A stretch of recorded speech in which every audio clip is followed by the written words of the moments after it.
ఇక పత్రికల్లో వచ్చిన ప్రధానమైన వార్తలు చూద్దాం. ముందుగా నమస్తే తెలంగాణలో వయస్సు కాదు అసమర్థతే కారణం, ప్రధాని మోదీపై సంఘ్లో అసమ్మతి అసంతృప్తి, 75 ఏళ్లు బయటకు చెప్తున్నా సాకు మాత్రమే, సంఘ్ మోదీ సంక్షోభంపై కాలమిస్ట్ సంజయ్ కే ఝా రాసిన వ్యాసానికి సంబంధించిన వివరాలతో పాటుగా మోదీకి ఆర్డినెన్స్ ముఖ్యతాడు అంటూ వార్త కనిపిస్తోంది. పాలనపై కూడా క్రమంగా పట్టు కోల్పోతున్న ప్రధాని, ఇదే అదనుగా యాక్టివ్ మోడ్లోకి వచ్చిన ఆర్ఎస్ఎస్, 75 ఏళ్లకు రిటైర్మెంట్పై ఇప్పటికే పరోక్ష సంకేతాలు, బీజేపీ కొత్త అధ్యక్షుడి ఎంపికలను వ్యూహాత్మకమైన శైలి, మోదీ అమిత్ షా ద్వయాన్ని పక్కన పెడుతూ నిర్ణయం, రాష్ట్రాల్లోనూ ఆర్ఎస్ఎస్ అనుబంధ నేతలకే అధ్యక్ష పీఠం, ఆర్ఎస్ఎస్ చర్యలతో ఉక్కిరిబిక్కిరవుతున్న మోదీ కోట్రి, మోదీ లేకుంటే సీట్లు రావన్న దూబే వ్యాఖ్యలే నిదర్శనమంటూ ఈ వార్త కనిపిస్తోంది.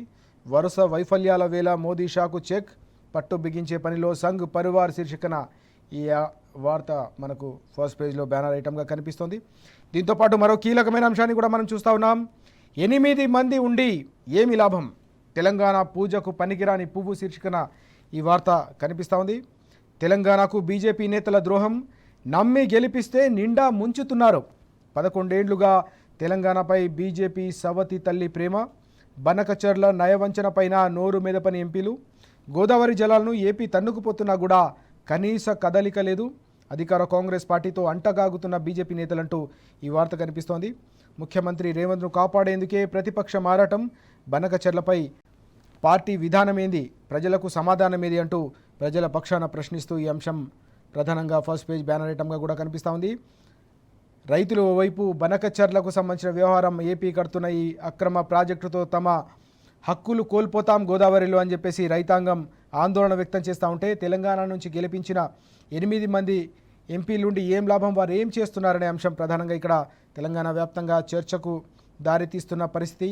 కేంద్రంలో అధికారంలో బీజేపీ ఈ ప్రాజెక్టును అడ్డుకునేందుకు ముందుకు రావాల్సింది పోయి కమిటీల పేరిట పూర్తిగా గ్రీన్ సిగ్నల్ ఇచ్చే దిశగా అడుగులేస్తుందనే అంశం కూడా తెరపైకి వస్తోంది. ఇప్పటికే విభజన హామీలు అమలు చేయకున్నా వాటిపై ప్రశ్నించని ఎంపీలు కనీసం తెలంగాణ రైతులకు సంబంధించి వెన్నుముక కీలకమైన కాళేశ్వరం ప్రాజెక్టును దెబ్బతీసి బనకచర్ల పేరిట 400 టీఎంసీల వరకు దోచుకెళ్లేందుకు ప్రయత్నం జరుగుతూ ఉంటే దానిపై కూడా కనీసం స్పందించకపోవడం ఏంటని చెప్పేసి ఈ కథనంలో సూటిగా ప్రజల పక్షాన రైతుల పక్షాన ప్రశ్నిస్తూ ఒక కీలకమైన కథనం మనం చూస్తూ ఉన్నాం. దీంతోపాటు సీఎంలు మాట్లాడుకుందామంటే మధ్యవర్తిగా ఉన్నాం, బనకచర్లపై తీర్పు ఇస్తామని చెప్పి పిలవలేదు, బాబు రేవంత్ భేటీపై కేంద్ర మంత్రి కిషన్ రెడ్డి, మేం చెప్పకుండా ఎవరు ఏమీ మాట్లాడద్దు, బీజేపీ నాయకులకు రాష్ట్ర నాయకత్వం ఆదేశం అంటూ వార్త కూడా కనిపిస్తూ ఉంది.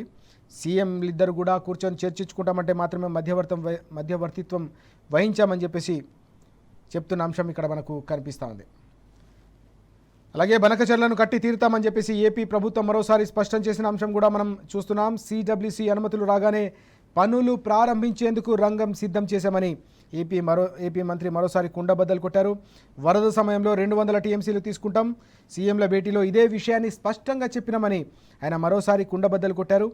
ఏపీ మంత్రి నిమ్మల రామనాయుడు స్పష్టీకరణ అంటూ ఈ వార్త, బనకచర్లపై రేవంత్ అబద్ధాలు మరోసారి బట్టబయలు అంటూ ఈ వార్త కనిపిస్తోంది. వాస్తవానికి ఎజెండా ఫస్ట్ ఐటమ్గా బనకచర్లని ఏపీ ప్రభుత్వం పెట్టిందని స్పష్టంగా చెప్పినప్పటికీ ఆ అంశమే చర్చకు రాలేదని ఇటీవల రాష్ట్ర ప్రభుత్వం పక్షాన ముఖ్యమంత్రి వ్యాఖ్యానించడం, దాన్ని బీఆర్ఎస్ పక్షాన పూర్తి స్థాయిలో తప్పుపట్టిన సందర్భం కూడా మనం చూసాం. మీరు ఏ విధంగా అబద్ధాలు ఆడతారని బీఆర్ఎస్ వర్కింగ్ ప్రెసిడెంట్ కేటీఆర్ గారు సీఎంను సూటిగా నిలదీసిన విషయం కూడా మనం చూసాం. అలాగే బాబు గారు ప్లీజ్ మమ్మల్ని బతకనివ్వు, మా పాలమూరు ప్రాజెక్టులకు అడ్డుపడకండి, రాయలసీమ లిఫ్ట్ రద్దు చేసి ఉదారత చాటండి, బాధ్యతగా ఉండండి, మమ్మల్ని బతకనివ్వండి, ఏపీ సీఎం చంద్రబాబును ప్రాధేయపడ్డ రేవంత్, జల వివాదాలపై జటప్రోలు సభలో సీఎం అభ్యర్థన అంటూ మరో వార్త కూడా మనకు కనిపిస్తోంది. నిమిషం వ్యవధిలో 3 సార్లు బాబుకు విజ్ఞప్తి, ఢిల్లీలో తమదే విజయమని ఇక్కడ దేబరింపు, 40 నిమిషాల పాటు తన స్పీచ్లో 35 సార్లు కేసీఆర్ జపమంటూ ఈ వార్త కనిపిస్తోంది. వాస్తవానికి ఎగువ రాష్ట్రమైన తెలంగాణ తన హక్కులను కాపాడుకోవాల్సింది పోయి ఆంధ్రప్రదేశ్ ప్రభుత్వాన్ని అభ్యర్థించడం ఏంటని చెప్పి తెలంగాణ రైతాంగం అంతా కూడా ప్రశ్నిస్తున్న పరిస్థితి కనిపిస్తోంది. దీనికి తోడుగా 40 నిమిషాల స్పీచ్లో ఏకంగా 35 సార్లు కేసీఆర్ గారి నామస్మరణ చేయడంపై కూడా పెద్ద ఎత్తున చర్చ జరుగుతున్న పరిస్థితి కనిపిస్తోంది. కేసీఆర్ గారి ఆనవాళ్లను చెరిపేస్తామన్న వాళ్ళు ప్రతినిత్యం కూడా కేసీఆర్ గారు చేసిన కార్యక్రమాలు కావచ్చు, నిర్ణయాలు, దానికి సంబంధించిన ప్రజలు ఇంకా కూడా అనుభవిస్తున్న అనేక ఫలితాలు కళ్ళ ముందు కదలాడుతున్న పరిస్థితి. మరోవైపు మరోసారి కేసీఆర్ గారి నాయకత్వమే తెలంగాణకు శ్రీరామ రక్ష అని చెప్పేసి తెలంగాణ సమాజం యావత్తు కూడా మరోసారి కుండబద్దలు కొడుతూ క్షేత్రస్థాయిలో వారి ప్రతిస్పందన అడుగడుగునా తెలియజేస్తున్న నేపథ్యంలోనే ఈ మొత్తం స్పీచ్లో 30 సార్లు కేసీఆర్ గారి నామస్మరణ చేశారనే అంశం కూడా ఇక్కడ మనకు కనిపిస్తూ ఉంది. అలాగే జల వివాదాలపై 12 మందితో కమిటీ అంటూ కూడా వార్త మనం చూస్తూ ఉన్నాం. కేంద్రం నుంచి 2, ఇరు రాష్ట్రాల నుంచి 5 మంది అని చెప్పి ఈ వార్త కనిపిస్తూ ఉంది. వాస్తవానికి ఈ కమిటీ పేరిట ఏం చేయబోతున్నారు, తెలంగాణ హక్కులను కాలరాయబోతున్నారనే ఆందోళన వ్యక్తమవుతున్న నేపథ్యంలో 12 మందితో ఈ కమిటీ ఏర్పాటుకు రంగం సిద్ధమవుతున్నట్టుగా తెలుస్తూ ఉంది. మరిన్ని కీలకమైన వార్తలు మనం చూద్దాం.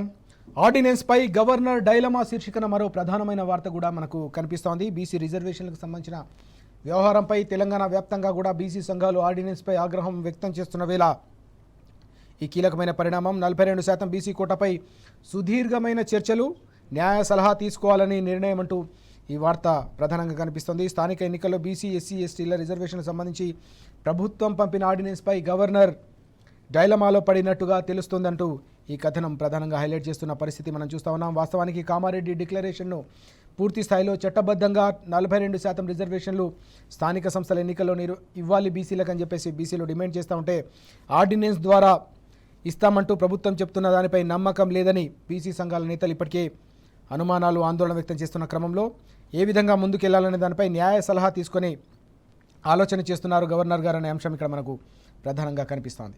ఇక మరో కీలకమైన వార్త కూడా మనం చూస్తూ ఉన్నాం.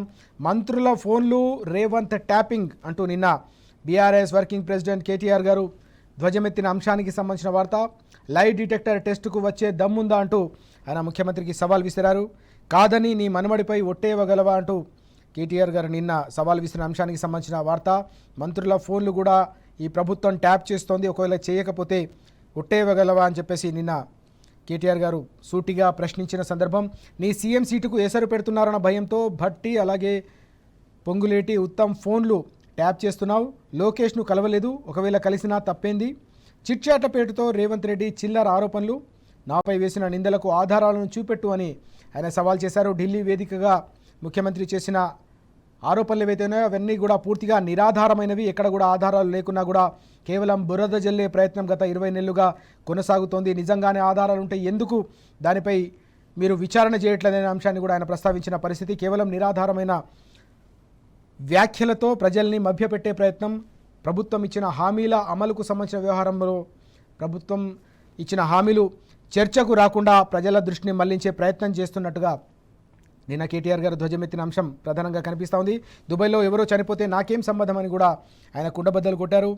బనకచర్ల ప్రాజెక్టుతో తెలంగాణకు తీవ్రమైన అన్యాయం జరుగుతూ ఉంటే మీరేం చేస్తున్నారు, పూర్తిగా అసలు చర్చకే రాలేదని ప్రజలను మభ్యపెట్టడం అత్యంత దారుణమైన విషయం అని కూడా ఆయన నిలదీసిన పరిస్థితి కనిపించింది. ఎజెండాలో ఫస్ట్ ఐటమ్గా కేంద్ర ప్రభుత్వానికి సంబంధించిన మంత్రి సమక్షంలో జరిగిన చర్చను కూడా పూర్తిగా అక్కడ చర్చకే రాలేదనే అంశం ఏదైతుందో ఇది పూర్తిగా వాస్తవ విరుద్ధం అనే అంశాన్ని కూడా నిన్న కేటీఆర్ గారు ఖమ్మంలో మాట్లాడుతున్న సందర్భంలో స్పష్టం చేసిన అంశం కూడా కనిపించింది. కొడంగల్ లిఫ్ట్ పనుల్లో సగం మంత్రి పొంగులేటికి, అలాగే మిగిలిన సనం ఈస్ట్ ఇండియా కంపెనీకి అంటూ కూడా ఆయన తీవ్ర స్థాయిలో ధ్వజమెత్తారు. రేవంత్పై BRS working president KTR fire శీర్షికన ఈ పూర్తి సమగ్రమైన వార్త మనకు ఇక్కడ కనిపిస్తోంది. ఫోన్ ట్యాపింగ్ ప్రస్తుతం కాంగ్రెస్ సర్కార్ హయాంలో కొనసాగుతోంది. లై డిటెక్టర్ టెస్టుకు వచ్చే దమ్ము మీకుందా అంటే ఆయన సవాల్ వేసిన అంశం కూడా మనం చూస్తూ ఉన్నాం. అలాగే ఇష్టారాజ్యం, భూముల భోజ్యం అంటూ మరో వార్త కూడా మనకు కనిపిస్తూ ఉంది. ప్రైవేట్కు ఫలహారంగా గోపన్పల్లి భూములు, ప్రభుత్వ భూములు తమవేనంటూ రోజుకొకరు తెరపైకి అంటూ ఈ వార్త. జిరాక్స్ పత్రాలతోనే రిజిస్ట్రేషన్ చేస్తున్న అధికారులు, న్యాయం కోసం సచివాలయానికి ఉద్యోగ సంఘాలకు సంబంధించిన జేఏసీ నేతలు క్యూ కడుతున్న పరిస్థితి. సర్వే నంబర్ 36లో నిరసన తెలుపుతున్న ఉద్యోగులు వట్టినాగులపల్లిలో అడ్డు అదుపు లేకుండా రిజిస్ట్రేషన్లు చేస్తున్నారనే అంశం ఇక్కడ మనకు కనిపిస్తోంది. అలాగే కుండపోత వానతో హైదరాబాద్తో పాటు అనేక ప్రాంతాలు నిన్న అతలాకుతలమైన పరిస్థితి. హైదరాబాద్లో కుంభవృష్టి కురిసిన సందర్భం కూడా కనిపించింది. ఆ అంశం కూడా మనం చూడొచ్చు. ఇక మరిన్ని కీలకమైన వార్తలు మనం సెకండ్ పేజ్లో చూద్దాం. 8 మంది ఉండి ఏం లాభం అంటూ 8 మంది బీజేపీ ఎంపీలకు సంబంధించిన వ్యవహారానికి సంబంధించి వారు ఏం చేస్తున్నారు, తెలంగాణ హక్కులు భంగం కలుగుతూ ఉంటే ఏం చేస్తున్నారనే ఒక ప్రశ్న తెలంగాణ రైతుల ప్రక్షాళన వేస్తూ కీలకమైన వార్త మనకు కనిపిస్తోంది. బనకచర్లపై బీజేపీ విధానం ఏంటి అంటూ కూడా ఇక్కడ సూటిగా ప్రశ్నించిన అంశం కూడా మనకు కనిపిస్తుంది. అలాగే జల వివాదాలపై 12 మందితో వేయబోతున్న కమిటీకి సంబంధించిన వార్త కూడా మనం ఇక్కడ చూడవచ్చు. అలాగే అలంకారప్రాయంగా ఐటీడీఏలు అంటూ వార్త కూడా మనం చూస్తూ ఉన్నాం. రాష్ట్రంలో సమీకృత గిరిజనాభివృద్ధి సంస్థల పడావు, మన్ననూరు ఏటీడీఏ ఫారెస్ట్ శాఖకు ధారాదత్తం అంటూ మరో వార్త కూడా ఇక్కడ మనకు కనిపిస్తూ ఉంది. అలాగే నిన్న తన పుట్టినరోజు సందర్భంగా సూర్యాపేట ఎమ్మెల్యే జగదీష్ రెడ్డి గారు కుటుంబ సభ్యులతో కలిసి తెలంగాణ తొలి ముఖ్యమంత్రి బీఆర్ఎస్ అధినేత కేసీఆర్ గారిని కలిశారు. ఆ అంశానికి సంబంధించిన ఫోటో ఐటమ్ కూడా మనకు ఇక్కడ కనిపిస్తూ ఉంది. అలాగే పోరాటాల ఫలితమే Kazipet coach factory, BRS Hanamkonda జిల్లా అధ్యక్షుడు వినయ్ భాస్కర్ అంటూ కీలకమైన వార్త కూడా మనం చూస్తున్నాం. దాదాపు 11.5 ఏళ్లుగా కాజీపేట కోచ్ ఫ్యాక్టరీ కోసం బీఆర్ఎస్ పోరాటం చేస్తూనే ఉంది. విభజన హామీ అమలు కోసం కేంద్ర ప్రభుత్వంపై ఒత్తిడి తెస్తూనే ఉన్న సందర్భాన్ని మనం చూస్తా ఉన్నాం. ఈ క్రమంలోనే ఆ పోరాటాల ఫలితమే కాజీపేట కోచ్ ఫ్యాక్టరీ అంటూ నిన్న వినయ్ భాస్కర్ గారు స్పష్టం చేసిన అంశం కూడా కనిపిస్తోంది. అలాగే ఫీజు రీఎంబర్స్మెంట్ బకాయిలు చెల్లించాలి, సంక్షేమ భవన్ ఎదుట బీసీ విద్యార్థి సంఘం ధర్నా అంటూ వార్త. మద్దతు తెలిపిన రాజ్యసభ సభ్యుడు ఆర్ కృష్ణయ్య అంటూ ఈ కీలకమైన అంశం. విద్యార్థులకు సంబంధించి ఫీజు రీఎంబర్స్మెంట్ బకాయిలు పెరిగిపోవడంతో విద్యార్థులు అవస్థలు పడుతున్న పరిస్థితి, వాళ్ళ చదువులు ముందుకు సాగని సందర్భం ఉంది. ఈ క్రమంలోనే ఆ బకాయిలన్నీ కూడా చెల్లించాలి. ఇప్పటికే గురుకులాల్లో విద్యార్థులకు సంబంధించిన మరణాలు తెలంగాణ వ్యాప్తంగా కూడా ఆందోళన వ్యక్తం అవుతున్న ఈ తరుణంలో ఫీజు రీయింబర్స్మెంట్కు సంబంధించిన వ్యవహారం కూడా పెద్ద ఎత్తున విద్యార్థులను ఇబ్బంది పెడుతున్న పరిస్థితి. ఈ క్రమంలోనే బీసీ విద్యార్థుల పక్షాన రాజ్యసభ సభ్యులు ఆర్ కృష్ణయ్య గారు ప్రభుత్వాన్ని డిమాండ్ చేశారు. వెంటనే 6,000 కోట్ల రూపాయల బకాయిలను ప్రభుత్వం తక్షణం విడుదల చేసి విద్యార్థుల భవిష్యత్తుతో ఆటలాడుకోవద్దు, తప్పకుండా విడుదల చేయాలని చెప్పేసి ఆయన డిమాండ్ చేసిన సందర్భం కూడా మనకు కనిపిస్తూ ఉంది. మరిన్ని వార్తలు చూద్దాం. పాలమూరుకు నీళ్ళిచ్చిందే కేసీఆర్ అంటూ మరో కీలకమైన వార్త కూడా కనిపిస్తోంది. కేసీఆర్ అంటే రన్నింగ్ ప్రాజెక్టులు, కాంగ్రెస్ అంటే పెండింగ్ ప్రాజెక్టులు అంటూ మాజీ మంత్రి నిరంజన్ రెడ్డి గారు ఆగ్రహం వ్యక్తం చేసిన అంశం కూడా కనిపిస్తూ ఉంది. పాలమూరు ప్రాజెక్టుపై రేవంత్ నిర్లక్ష్యం, కాంగ్రెస్ను రాజకీయంగా ఉరితీయాలి, మాజీ మంత్రి సింగిరెడ్డి నిరంజన్ రెడ్డి అంటూ ఈ వార్త మనకు ప్రధానంగా కనిపిస్తోంది. పాలమూరుకు సంబంధించిన రైతుల కష్టాలు తీర్చి పాలమూరులో పూర్తిగా వలసలకు కేర్ ఆఫ్ అడ్రస్గా ఉన్న పాలమూరును మళ్ళీ రివర్స్ మైగ్రేషన్ ద్వారా వలస బతుకులను మళ్ళీ తీసుకొచ్చేసి వ్యవసాయ విప్లవానికి నాంది పలికిందే కేసీఆర్ గారు పాలమూరులో అనే అంశాన్ని ప్రస్తావించిన అంశం మనం చూస్తూ ఉన్నాం. అలాగే నాట్లు వేయడానికి సాగునీరు ఇవ్వాలంటూ నిన్న మాజీ ఎంపీ వినోద్ గారు డిమాండ్ చేసిన అంశం కూడా కనిపిస్తోంది. కన్నెపల్లి మోటార్లు ఆన్ చేయాలి, తక్షణమే నీటిని ఎత్తిపోయాలని ఆయన డిమాండ్ చేశారు. మేడిగడ్డ బరాజ్ మీదుగా 82,000 పైచీలకు క్యూసెక్కుల జలాలు సముద్రం పాలవుతున్నాయి. ఆందోళనలు తీవ్రతరం కాకముందే నీటిని ఎత్తిపోయాలని ఆయన ప్రభుత్వాన్ని డిమాండ్ చేశారు. ఒకసారి సాక్షి పత్రిక చూద్దాం. సాక్షిలో కూడా ప్రధానంగా కేటీఆర్ గారు నిన్న ఖమ్మం పర్యటన సందర్భంగా చేసిన కీలకమైన వ్యాఖ్యలు ప్రధానంగా కనిపిస్తూ ఉన్నాయి. మంత్రుల ఫోన్లు ట్యాపింగ్, సీఎం సీటుకు ఎసరొస్తుందనే అనుమానంతో రేవంత్ రెడ్డి చేయిస్తున్నారు. రాష్ట్ర వ్యాప్తంగా వేలాది మంది ఫోన్లు ట్యాప్ చేయిస్తున్నారు. బీఆర్ఎస్ వర్కింగ్ ప్రెసిడెంట్ కేటీఆర్ ఆరోపణ. ఈ విషయం తప్పైతే మనవడిపై ఒట్టేసి చెప్పాలని సవాల్. తాను లోకేష్ను కలవలేదని స్పష్టీకరణ. కలిసినా తప్పేమిటని సూటి ప్రశ్న అంటూ ఈ వార్త మనకు ప్రధానంగా కనిపిస్తోంది. అలాగే ఈనాడులో కూడా ఇదే వార్త ప్రధానంగా మనకు కనిపిస్తోంది. మనం చూస్తా ఉన్నాం. మన జలాలు తాకట్టు పెట్టి భారసపై నిందలు వేస్తారంటూ నిన్న ఆగ్రహం వ్యక్తం చేశారు కేటీఆర్ గారు. అంశానికి సంబంధించిన వార్త. ముఖ్యమంత్రి రేవంత్ రెడ్డిపై మండిపడిన కేటీఆర్ ఏపీ మంత్రి లోకేష్ను తాను కలవలేదని మరోసారి కుండబద్దలు కొట్టారు. మంత్రుల ఫోన్లను సీఎం ట్యాప్ చేయిస్తున్నారనే ఆరోపణ అంటూ ఈ వార్త మనకు కనిపిస్తోంది. ఇక తెలంగాణ టుడే చూద్దాం. తెలంగాణ టుడేలో Revanth eavesdropping on MLAs phone calls అంటూ వార్త మనకు కనిపిస్తుంది. CM doing so as he faces threat to his post అంటూ వార్త. సేస్ బీఆర్ఎస్ లీడర్ అంటూ ఈ వార్త కనిపిస్తుంది. ఖమ్మం పర్యటన సందర్భంగా అనేక కీలక అంశాలని ప్రస్తావించారు. బనకచర్లకు సంబంధించిన వ్యవహారంలో తెలంగాణకు సంబంధించిన హక్కులను ఏ విధంగా రాష్ట్ర ప్రభుత్వం ఢిల్లీ వేదికగా, ఢిల్లీ సాక్షిగా కాలరాస్తుందో అంశాన్ని ప్రస్తావిస్తూనే ఫోన్ ట్యాపింగ్కు సంబంధించిన వ్యవహారాన్ని కూడా ప్రస్తావించిన పరిస్థితి కనిపించింది. రాష్ట్ర ప్రభుత్వం అనేక మంది మంత్రులకు సంబంధించిన కావచ్చు, కీలకమైన వ్యక్తులకు సంబంధించిన ఫోన్లను ట్యాప్ చేస్తుందని తీవ్ర స్థాయిలో మండిపడ్డారు కేటీఆర్ గారు. దీనిపై తప్పకుండా సవాల్ చేస్తున్నారని చెప్పేసి కూడా చెప్పిన సందర్భం. ఆ అంశం కూడా మనకు అన్ని పత్రికల్లో ప్రధానంగా కనిపిస్తూ ఉంది. అలాగే prep for local body polls అంటూ మరో కీలకమైన అంశం కూడా కనిపిస్తోంది. పార్టీకి సంబంధించిన శ్రేణులను కలిసిన సందర్భంలో తప్పకుండా రానున్న రోజుల్లో జరగబోతున్న స్థానిక సంస్థల ఎన్నికలకు కూడా సిద్ధం కావాలి అని కేటీఆర్ గారు పిలుపునిచ్చిన సందర్భం కూడా కనిపిస్తుంది. Party cadres should organize meetings at the village level and mandal level and expose the failures of the Congress government.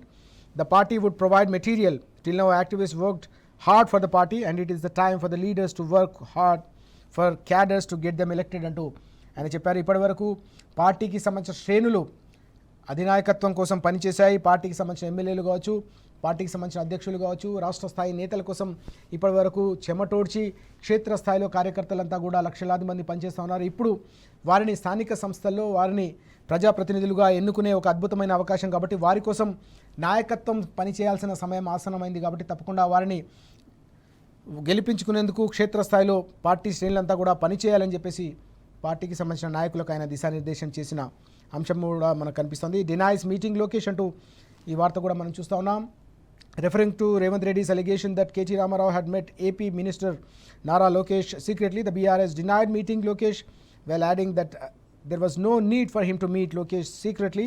He further sought to know what was wrong if he met Lokesh, who was like a brother to him, and said they maintain very good relations అంటూ ఈ వార్త కూడా కనిపిస్తోంది. లోకేష్ను కలవలేదు, నిజంగానే కలిసినా కూడా తప్పేంటనే అంశాన్ని కూడా ఆయన ప్రస్తావించిన పరిస్థితి మనకు ఇక్కడ కనిపిస్తూ ఉంది.